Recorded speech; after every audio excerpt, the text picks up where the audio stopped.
إن الحمد لله نحمده ونستعينه ونستغفره ونعوذ بالله من شرور أنفسنا ومن سيئات أعمالنا. من يهده الله فلا مضل له ومن يضلل فلا هادي له، وأشهد أن لا إله إلا الله وحده لا شريك له، وأشهد أن محمدا عبده ورسوله صلى الله عليه وعلى آله وأصحابه والتابعين وتابع التابعين ومن تبعهم بإحسان إلى يوم الدين. يا أيها الذين آمنوا اتقوا الله حق تقاته ولا تموتن إلا وأنتم مسلمون. يا أيها الناس اتقوا ربكم الذي خلقكم من نفس واحدة وخلق منها زوجها وبث منهما رجالا كثيرا ونساء، واتقوا الله الذي تساءلون به والأرحام إن الله كان عليكم رقيبا.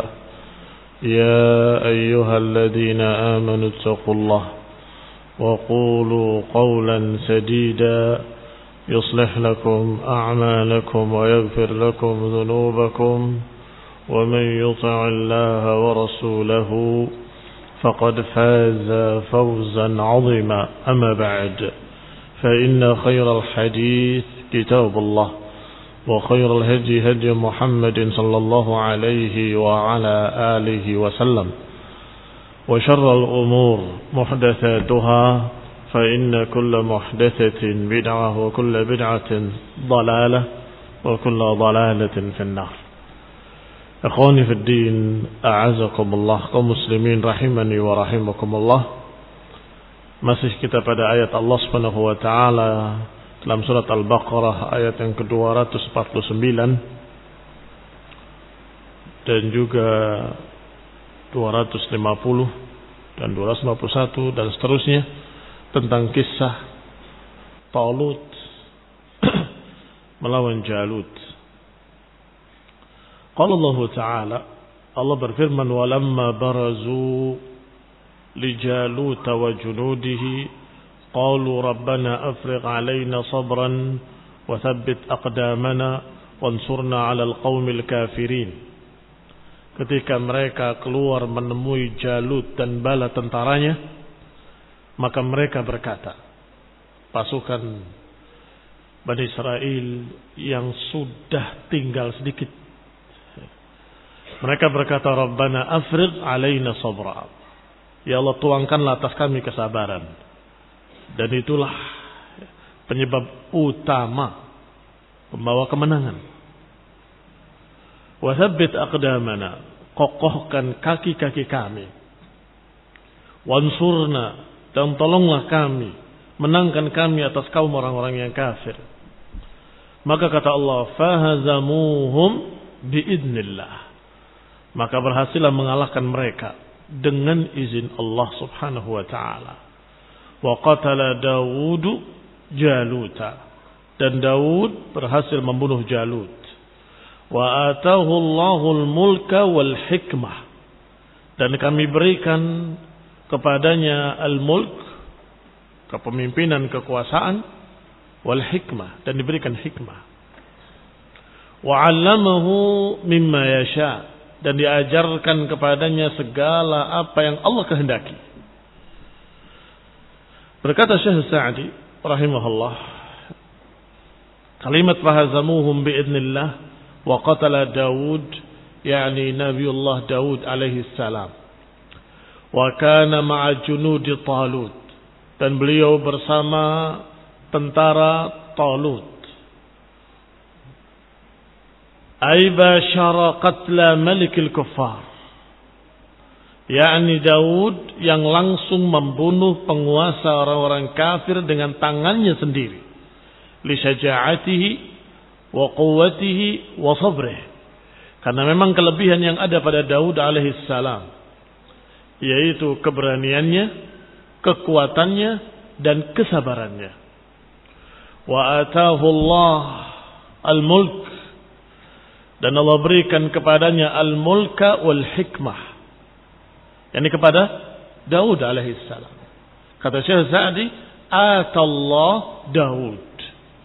Allah berikan kepada Daud alaihissalam al-mulka wal hikmah. Kekuasaan dan hikmah. Basyara qatla malikil kuffar. Kemudian Allah berikan kepadanya al-mulk wal hikmah. Aymanna alaihi bitamlikihi ala bani Israel. Yani Allah subhanahu wa ta'ala memberikan kepadanya pemberian. Yaitu Daud memiliki Bani Israel. Menguasai Bani Israel. Menjadi raja Bani Israel. Dan juga diberi hikmah. Wahiyan nubuwah. Kata Syekh Sa'di al-hikmah. Hiya an-nubuwah. Al-mustamilah ala syar' al-azim. Wasirat al-mustaqim. Yang tentunya tercakup di dalamnya syariat yang mulia dan jalan yang lurus.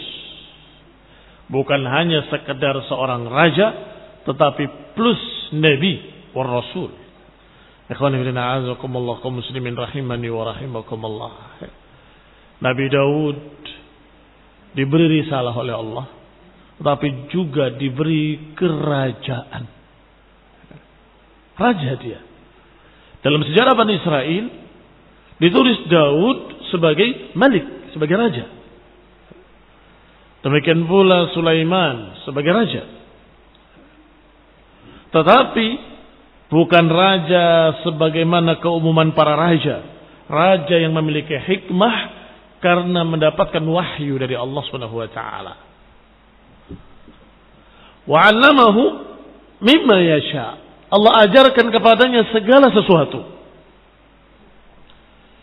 Minal ulumi syar'iyyah wal ulumi siyasiyah. Allah berikan kepadanya ilmu-ilmu syar'i dan juga ilmu-ilmu politik, bagaimana memimpin kerajaannya, bagaimana mengatur rakyatnya. Fajama'a Allahu lahul mulk wan nubuwah. Maka Allah kumpulkan kepadanya al-mulk wan nubuwah, kerajaan dan kerasulan. Sebagian rasul bukan pemimpin, bukan raja. Bahkan sebagian mereka, bahkan sebagian besar justru diutus dari orang-orang bawah. Sehingga disebut oleh musuh-musuhnya arazilin nas, orang-orang rendahan. Tetapi sebagian nabi, sebagian rasul Allah utus dan Allah berikan kerajaan. Yang pertama kemarin kita bahas Nabiullah Yusuf alaihissalam. yakni seorang raja dan rasul sekaligus. Sekarang Nabiullah Daud alaihissalam yang juga seorang raja sekaligus seorang rasul. Dan juga nanti setelah Daud di bawahnya ada Sulaiman alaihimussalatu wassalam. Yang mereka semua para rasul dan sekaligus para raja. Allah sudah tentukan, Allah sudah takdirkan. Ada nabi dari kalangan para raja, ada nabi dari kalangan orang bawah dari sisi sosialnya. Tetapi toh semuanya menjalankan apa yang Allah perintahkan. Qala, dikatakan, wa 'allamahu mimma yasha. Allah ajarkan kepada Daud segala sesuatu, yakni dua sisi. Ulum syari'iyah dan ulum siyasiyah. Ilmu-ilmu syariat dan ilmu-ilmu politik. Bagaimana memimpin kerajaannya, bagaimana mengatur rakyatnya. Wa qad kana min qablihi minal anbiya yakunul mulk li ghairihim. Dan dulu juga pernah ada para nabi yang sekaligus para raja. Falamma nasarahumullahu ta'ala atma'annu fi diyarihim wa 'abadullah aminina mutmainnin. Ketika mereka dimenangkan oleh Allah, diberi kekuatan oleh Allah, maka mereka tenang tentram di negeri mereka, beribadah kepada Allah dengan aminin mutmainnin, karena mereka penguasa. Aminin mutmainnin, tenang tentram. Liqadlani a'daihim wa tamkinihim minal ardh. Karena musuhnya sudah dilemahkan, khudlan, sudah direndahkan. Wa tamkinihim, dan sudah dikokohkan mereka, para anbiya tersebut dan pengikutnya di muka bumi. Wa hadza kulluhu min atharil jihad fi sabilillah. Dan itu semua di antara pengaruh baik dari jihad fi sabilillah. Kaum muslimin yang tadinya dilemahkan, mustad'afina fil ardi, bukan lemah, tetapi dilemahkan dalam artian mereka dihinakan, direndahkan. Tetapi ketika mereka mentaati perintah Allah untuk jihad fi sabilillah, maka terjadilah perang Badr, perang Uhud, perang Khandaq. Tadinya dijuluki mereka A'rab Badu, orang-orang rendahan, Arab-Arab gunung. Tapi ternyata dengan jihad, kaum muslimin menguasai Romawi dan Persia. Masya Allah. Dua negara adidaya, dua negara besar ketika itu, Romawi dan Persia, tunduk di bawah kaki kaum muslimin. Dan karena jihadnya mereka, Allah memapankan mereka di muka bumi.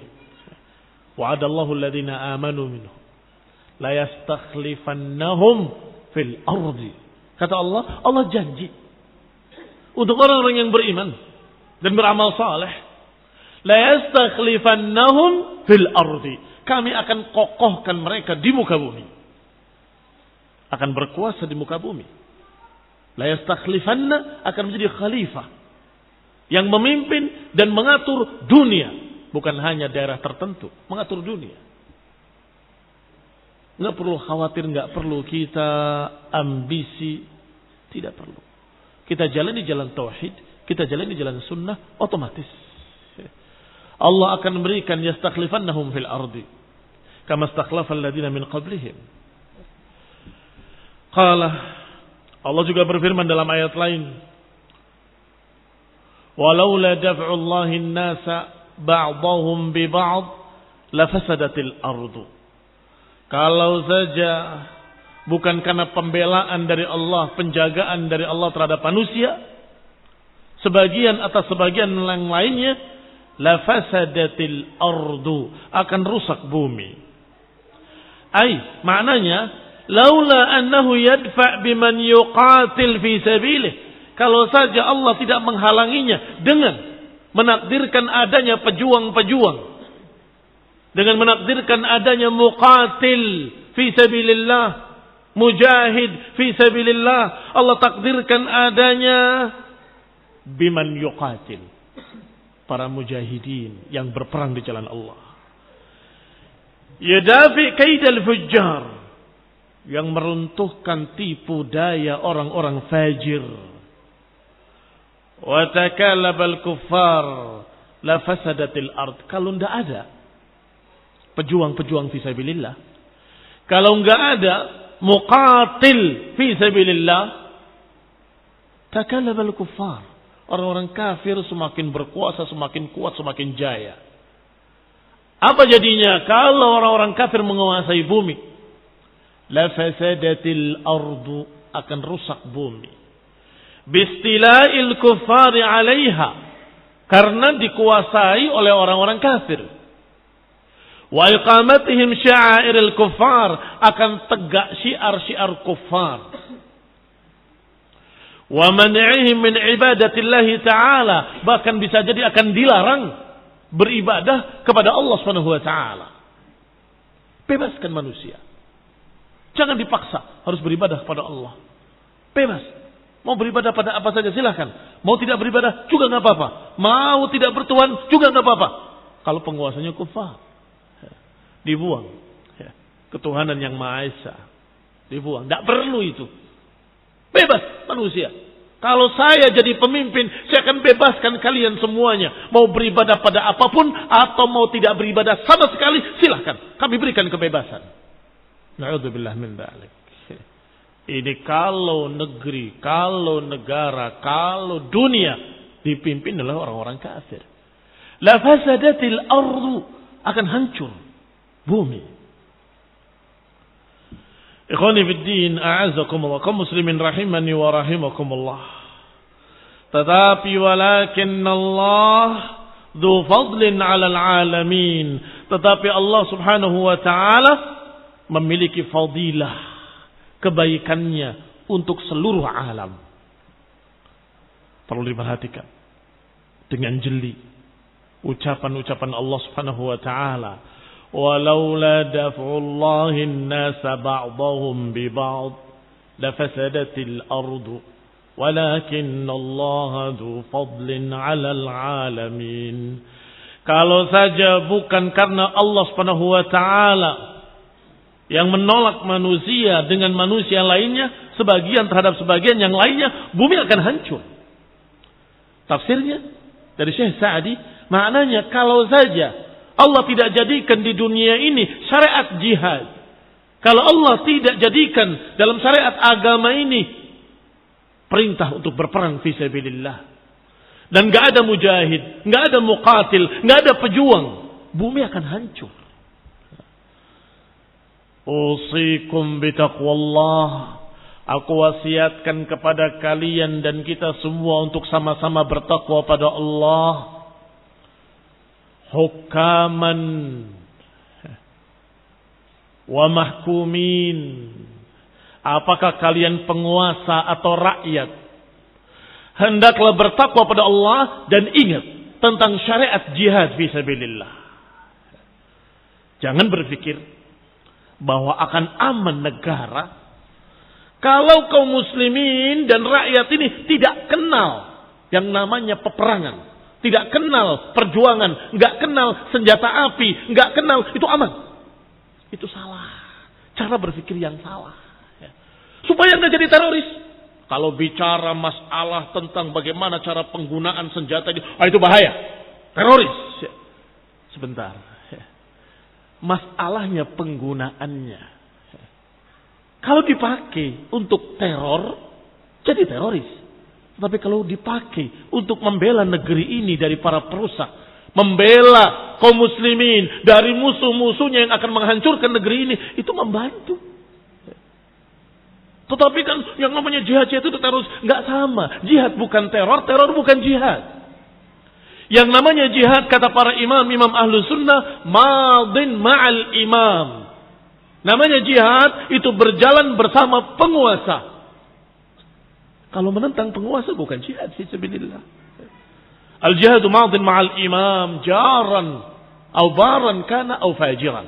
Baran kana atau fajiran. Maka kalau saja rakyat kemudian dijadikan pengecut, penakut, tidak boleh mendengar kalimat-kalimat perang, jangan, tidak boleh dengar kalimat itu. Itu kesalahan besar. Kesalahan besar. Justru jadikan rakyat ini semuanya pejuang. Itu Islam. Mengajarkan rakyat ini adalah siap untuk membela agama dan negaranya. Kalau demikian keadaannya, maka niscaya negeri akan ma'mur. Baldatun thayyibatun wa rabbun ghafur. Sunnatullah fil ardi. Qudratullah.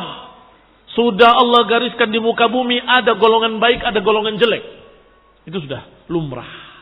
Ada yang ingin memperbaiki, ada yang ingin merusak. Kalau yang merusaknya, mereka dalam keadaan siap, mampu untuk berperang, dan siap untuk berjuang, sedangkan golongan yang ingin memperbaiki tidak boleh berbicara sama sekali. Awas, bicara pistol, teroris. Awas, bicara perang, teroris. Yang menang siapa ujung-ujungnya? Golongan yang akan merusak yang menang. Itu keliru besar. Ittaqullah, bertakwalah kepada Allah, wahai para penguasa, wahai para rakyat jelata. Kejahatan memakai kekuatan, kebaikan juga harus memakai kekuatan. Tanpa itu tidak diturunkan besi. Wa anzalna lahul hadid, kata Allah. Kami turunkan besi sebagai kekuatan. Allah yang menyatakan dalam Quran. Sehingga jangan masalah itu yang dibahas. Masalah yang namanya jihad itu seperti apa. Diluruskan. agar justru kekuatan orang-orang baik akan bisa dipakai untuk kebaikan. Kekuatan orang-orang baik akan bisa menjaga kemakmuran negeri, menjaga masyarakat agar mereka dalam keadaan tenang dan damai. Dengan kekuatan. Ikhwan fillah, a'azakumullah, kembali kepada kitab. Kaidahnya Allah katakan, "Laula daf'ullahi an-nas ba'dahum bi ba'd lafasadatil ardh." Kalau Allah tidak adukan dua golongan ini, akan rusak bumi. Golongan baik dan golongan jelek harus selalu dalam keadaan mereka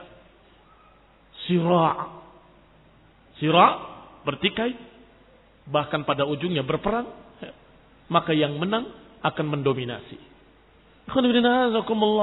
Maka orang-orang baik hendaklah mereka juga diajarkan, diperintahkan untuk berjihad fi sabilillah, untuk membela kebaikan.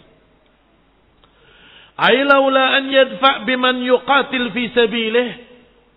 Artinya kalau tidak ada orang-orang yang mau berperang di jalan Allah untuk menegakkan kebenaran, untuk membela al-haq, akan hancur dunia. Dibebaskan orang jelek merusak, dibebaskan orang jelek mengacau di muka bumi. Walakin Allah dzu fadlin 'alal 'alamin. Tetapi alhamdulillah Allah memiliki fadilah, pemberiannya untuk seluruh alam. Haitsu syara'a lahumul jihad, di mana Allah mensyariatkan untuk mereka jihad fi sabilillah. Alladzi fihi sa'adatuhum, yang dengan jihad akan memberikan kebahagiaan kepada masyarakat muslimin dan juga yang non muslim sekalipun. Dunia. Adapun akhirat hanya untuk mukminin. Tetapi di dunia, dengan tertatanya syariat Allah, orang-orang mukmin muslim mendapatkan kebahagiaan dan orang-orang kafir aman. Wallahi. Orang-orang kafir di zaman para khulafa ar-rasyidin lebih senang untuk tinggal di bawah kekuasaan muslim daripada tinggal di negerinya sendiri. Wallahi, ditulis dalam sejarah. Orang-orang Romawi atau Persia ketika datang pasukan muslimin, mereka berharap semoga menang muslimin. Masyarakat kufar. Ketika muslimin menang, mereka gembira. Mengapa? Karena mereka merasakan kekuasaan kufar menindas mereka, menginjak-injak mereka, merendahkan mereka. Kekuasaan muslimin adil, diberikan hak-hak rakyat. Kaum muslimin rahimani wa rahimakumullah. Mereka senang kalau datang pasukan muslimin. Karena mereka benar-benar kenal Islam yang benar. Tetapi ketika mengenalinya Islam yang sesat, Islam khawarij, Islam teroris, Islamnya orang-orang bodoh, orang-orang dungu, maka mereka berpikir bahwasanya tidak boleh ada orang kafir hidup di muka bumi. Ini ajaran siapa? Akhirnya orang-orang kafir salah paham. Ternyata agama Islam itu mengerikan. Padahal hadis yang sahih menyatakan dilarang membunuh seorang muslim yang terikat, seorang kafir yang terikat janji. Dilarang membunuh seorang muslim, orang kafir dalam keadaan tamu. Dilarang membunuh orang kafir dalam keadaan dia dhimmi di bawah kekuasaan muslimin. Orang-orang kafir yang terikat janji, orang kafir yang merupakan tamu, orang kafir yang dalam keadaan di bawah kekuasaan muslimin, enggak boleh diganggu. Enggak boleh diperangi. Bahkan siapa yang membunuhnya, kata Nabi, lam yarih raihatal jannah, enggak akan mencium bau surga. Maka tidak ada ajaran dalam Islam bahwa tidak boleh ada orang kafir hidup di muka bumi, harus dibantai semua mereka. Ini barakallahu fikum jelas-jelas bukan ajaran Islam. La ikraha fid din, kata Allah. Enggak ada paksaan dalam agama, tetapi kalian orang-orang kafir tunduk di bawah kekuasaan muslimin. Silahkan. Lakum dinukum waliyadin. Bagi kalian agama kalian, bagi kami agama kami. Tetapi awas, jangan ganggu kami, jangan halangi kami untuk menjalankan agama kami. Selesai. Wa qala, berkata Syekh Sa'd rahimahullah, maka yang namanya jihad disyariatkan adalah untuk kebahagiaan. Wa mudafa'a anhum wa makkanahum minal ard, untuk mengokohkan agama di muka bumi dengan sebab-sebab yang mereka ketahui, wasbab yang la ya'lamunaha, dengan sebab-sebab sebab yang kita ketahui dengan perjuangan, peperangan, jihad fisabilillah, dan dengan sebab yang kamu tidak tahu. Allah Subhanahu wa taala memberikan kemenangan, Allah memberikan kekuatan, Allah memberikan kemapanan di muka bumi. Tsumma qala ta'ala, kemudian Allah juga berfirman, tilka ayatullahi natluha 'alaika bil haqq. Itulah ayat-ayat Allah yang kami bacakan ayat-ayat tersebut kepadamu dengan kebenaran. Kisah Nabi Samuel atau Nabi Syam'un, Nabi Bani Israel, kisah Talut, kisah Daud yang membunuh Jalut, ini semua kisah yang hakiki, bukan dongeng. Kisah Bani Israel yang tadinya mereka rendah, terhina, terusir dari sana, terusir dari sini, ketika mereka menegakkan syariat jihad fi sabilillah, mentaati nabinya, tunduk kepada Allah Subhanahu wa taala dan sabar dengan ujian-ujian, Allah jadikan mereka mapan di muka bumi dan Allah jadikan Daud sebagai raja mereka.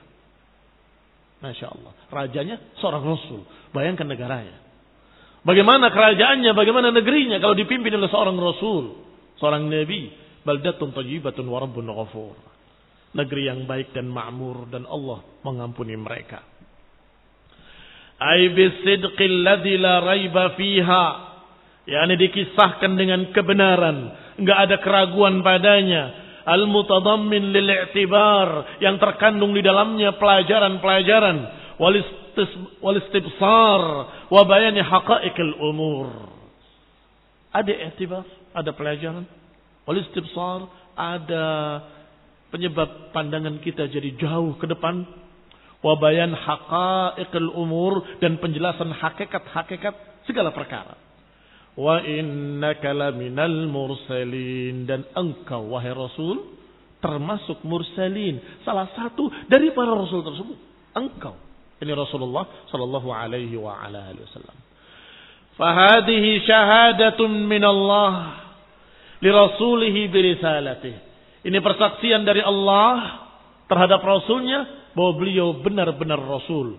Wa innaka laminal mursalin. Wa innaka, nunnya litaukid, penekanan, sungguh-sungguh engkau, ditambah dengan lam yang juga lamut taukid, laminal mursalin, sungguh-sungguh engkau termasuk sungguh-sungguh seorang rasul. Diberi ta'kidat, penekanan demi penekanan. Allati min jumlati adillatiha ma qassahu Allah alaihi min akhbaril umam as-salifah. Dan di antara bukti-bukti sebagai dalil-dalil yang membuktikan bahwa beliau benar-benar rasul, kisah-kisah yang dikisahkan ini di dalam ayat-ayat ini dapat dari mana beliau sallallahu alaihi wa ala alihi wasallam kalau bukan dari Allah. Nabi tidak membaca, tidak menulis. Nabiyul ummi, nabi yang ummi, tidak membaca, tidak menulis. Enggak pernah ngaji atau belajar dengan pendeta Yahudi atau pendeta Nasrani, enggak pernah juga. Tetapi ketika membacakan wahyu, mengisahkan kisah-kisah terdahulu para anbiya, Nabi Musa, Nabi Isa, sampai mengisahkan tentang bagaimana zaman Talut yang melawan Jalut. Bagaimana Nabi mereka mengajarkan kepada mereka untuk taat pada pemimpinnya, untuk sabar dengan ujian-ujian, ila akhirih. Sampai kemudian Bani Israel dimenangkan oleh Allah, dimapankan di muka bumi. Dan kemudian Daud ikut di dalamnya alaihi salam. Dan kemudian sempat berhasil membunuh Jalut. Dan Allah jadikan raja. Dari mana Nabi tahu? Dari mana Nabi tahu? Beliau tidak membaca buku-buku yang terdahulu, bahkan tidak bisa membaca, sallallahu alaihi wa alihi wasallam, dan enggak pernah dengar dari para pendeta. Kok tahu? Bani Israel membaca kitab-kitab mereka, kitab sejarah mereka. Dari mana dia tahu tentang Nabi Samuel? Dari mana dia tahu tentang Talut? Dari mana dia tahu tentang Daud? Ini barakallahu fikum bukti bahwa beliau yuha ilaihi, diberi wahyu oleh Allah Subhanahu wa taala. Bukti bahwa beliau seorang rasul sallallahu alaihi wa ala alihi wasallam. Laula khabarullah iyahu, kalau bukan kabar dari Allah untuknya, lama kana indahu bidzalika ilm. Tentunya dia tidak akan punya ilmu tentang berita-berita tersebut, tentang kisah Talut, enggak akan tahu. Bal lam yakun fi qaumihi min indihi syai'. Bahkan dia tidak tahu, bahkan orang di kaumnya pun tidak tahu tentang kisah itu. Min hadhil umur.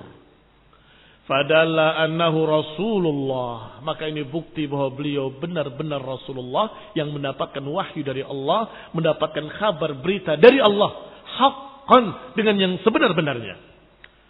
Wa nabiyyuhu sidqan. Nabinya secara benar.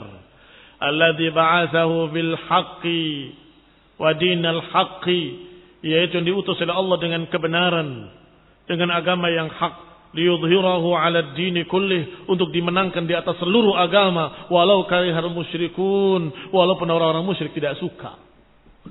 Wa fi hadhihi al-qissah min al-ayati wal 'ibar ma yatadhakkar bihi ulul albab. Di kisah ini pula ada bukti-bukti kekuasaan Allah Subhanahu wa taala, dan ada pelajaran-pelajaran yang menjadikan seorang yang ulul albab, yang memiliki lub, memiliki pemandangan, memiliki pemahaman, memiliki pemikiran yang cerdas, yakni akan mendapatkan pelajaran-pelajaran penting di dalamnya. Apa saja? Faminha, di antaranya anna ijtima' ahli kalimah wal halli wal 'aqdi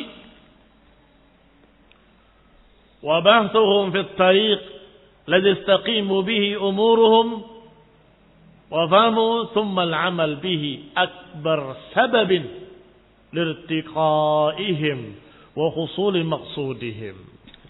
Pelajaran yang pertama yang sangat penting dalam kisah ini adalah bahwa ijtima', persatuan di bawah satu pemimpin.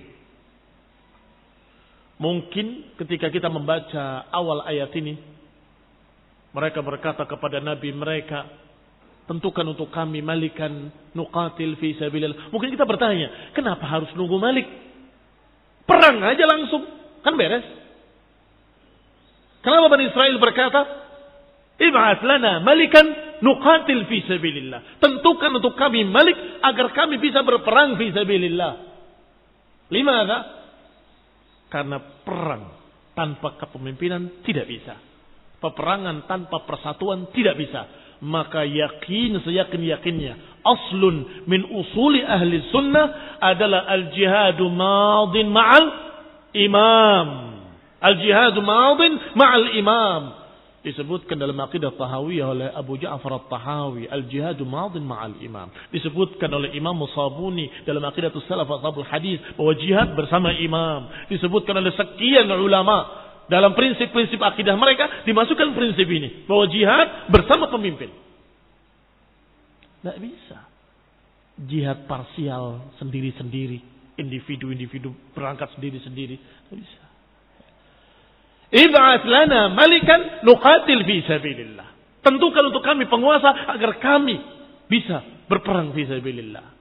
Berarti kata beliau, kata Syekh Sa'di, faminha, di antara pelajaran yang diambil adalah ijtima'u ahlil kalimah, bahwa bersatunya mereka di bawah satu pimpinan, dipimpin oleh ahlul halli wal 'aqdi, orang yang memang ahli untuk memimpin. Wa bahtuhum fit tariq allati tastaqim bihi, dan mencari jalan untuk istiqamah, artinya sabar agar bisa istiqamah,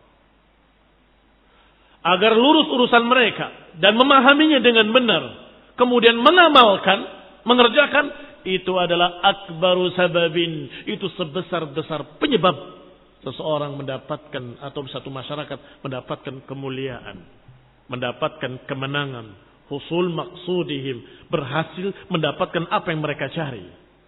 Kama waqa lihaula'il mala' hina raja'u nabiyahum, sebagaimana mereka Bani Israel yang mereka meminta kepada nabi mereka fi ta'yini malikin, untuk menentukan malik. tajtami' bihi kalimatuhum, yang bisa menyatukan mereka di bawah seorang pemimpin. Wa yalamu mutafarriqahum, yang bisa merangkai yang tercecer. Di 5 orang, itu 10 orang, ini 15 orang, itu 1000 orang, ini 100 orang, ini 300 orang. Semuanya digabungkan. Yulam, disusun, dirangkai di bawah seorang pemimpin.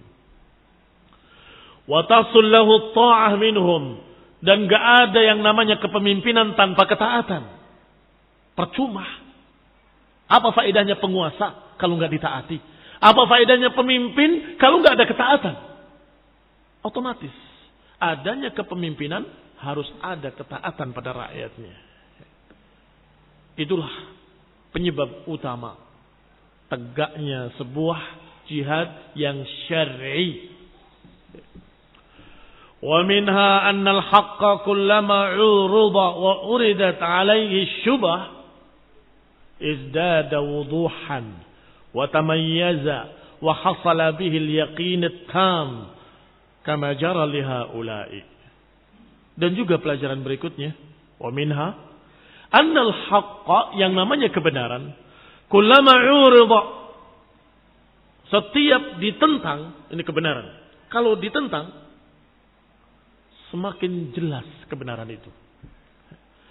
Wa aradat alaihi syubah, setiap diarahkan kepadanya pengkaburan-pengkaburan, syubhat-syubhat, izdada wuduhan, akan semakin jelas.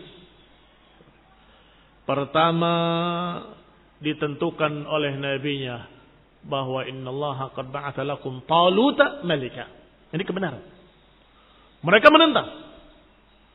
Bagaimana dia jadi penguasa kami? Bukan turunan raja, bukan turunan nabi. Dia bukan turunan ninget. Dia orang rendahan, orang biasa. Bahkan gak punya harta. Ngapain? Kok jadi pemimpin kami? Ini uridha namanya. Dibantah. Maka kebenaran semakin jelas. Dijelaskan, diterangkan bahwasanya innallaha astafahu alaikum. Allah yang milih untuk kalian. Wa zadahu bastatan fil ilmi wal jism, dan Allah sudah lebihkan dia pada badannya dan pada kecerdasannya, pada ilmunya. Semakin jelas. Baik. Tapi bukankah syubhat lagi menyebar menentang kepemimpinan ini. Ditambah lagi oleh Allah buktinya bahwa tanda-tandanya akan datangnya kembalinya tabut kepada dia. Lihat saja. Tiba-tiba datang tabut, seakan-akan berjalan sendiri kepada Talut. Padahal dibawa oleh para malaikat. Tahmiluhul malaikat. Bertambah yakin mereka. Ikhwani fid din, a'azakumullah. Demikian pula yang namanya hak. Semakin ditentang semakin jelas. Semakin ditentang semakin jelas. Allah selalu memberikan bukti. Qala, dikatakan, tamayyaza wa hasala bihil yaqin. Akan semakin gamblang, akan semakin terbedakan, dan terjadilah keyakinan yang tam, yang sempurna. Kama jara li haula, sebagaimana apa yang terjadi pada Bani Israel. Lama i'tarada ala istiqaqi Talut, ketika mereka menentang keberhakannya Talut sebagai pemimpin. Ujibu, dijawab mereka dengan sekian jawaban. Hasala bihal iqna', yang jawaban itu membuat mereka puas. Iqna'. Wa zawali syubah, dan hilang syubhat-syubhat. Waraib, kalian punya keturunan, tetapi apakah kalian punya kekuatan seperti Talut? Kalian punya kelebihan harta, tapi apakah kalian secerdas Talut? Tidak. Wa minha, dan yang ketiga, annal ilma warra'i ma'al quwwah al-munafidha bihima kamalul wilayat. Juga pelajaran yang ketiga, kata Syekh Sa'di rahimahullah, yaitu ilmu, pendapat, kecerdasan, ra'yu bersama kekuatan untuk menegakkannya, itu adalah faktor kepemimpinan. Seorang akan bisa jadi pemimpin kalau punya dua ini. Kalau dia dungu, maka percuma kekuatannya. Atau kalau dia cerdas tapi nggak punya kekuatan, juga nggak akan didengar. Maka dua perkara ini harus ada pada seorang pemimpin. Bifaqdihima au faqdi ahadihima nuqsanuha wa dararuha. Kalau tidak ada dua perkara ini atau berkurang, tidak sempurna, maka niscaya akan hilang pula kepemimpinan atau berkurang. Kalau nggak ada sama sekali, ya hilang kepemimpinan, tumbang kepemimpinannya. Walaupun diserahkan oleh pemimpin yang lama, besok setelahku pemimpinnya adalah fulan, anakku. Walaupun dia dungu, walaupun dia jahil, dia pemimpinnya. Tapi tunggu saja apa yang terjadi, kehancuran. Idza wusidal amr ila ghairi ahlihi fantadhir as-sa'ah, akan terjadi kehancuran. Baik, maka kalau tidak memiliki kecerdasan dan kekuatan, hancur kepemimpinannya. Atau kalau berkurang, akan berkurang pula kepemimpinannya. Bagaimana kepemimpinan berkurang? Kurang wibawa, kurang berhasil dalam memimpin. Wa dararuha, akan memberikan madarat. Wa minha, faedah yang keempat, analittikal ala nafsi sababul fashal wal khudlan. Sebab yang keempat, bahwa siapa yang mengandalkan dirinya sendiri, mementingkan dirinya sendiri, ananiyah itu egois. Yang penting saya selamat, yang penting saya untung, yang penting saya nggak celaka. Masing-masing berpikir begitu. Inilah yang akan membuat kehancuran, akan membuat kegagalan. Jangan berpikir seperti itu, berpikir sebaliknya. Walaupun saya mati atau terbunuh, kita berharap mudah-mudahan dengan perjuangan ini akan tegak kebenaran. Yang dipikirkan yang lebih luas. Mungkin dia terbunuh, satu orang terbunuh. Namanya perang, nggak mungkin nggak ada korban.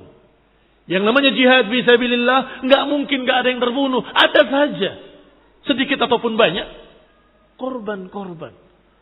Tetapi kemenangan Allah berikan pada mereka. Keberhasilan Allah berikan pada mereka. Kemakmuran Allah berikan pada mereka.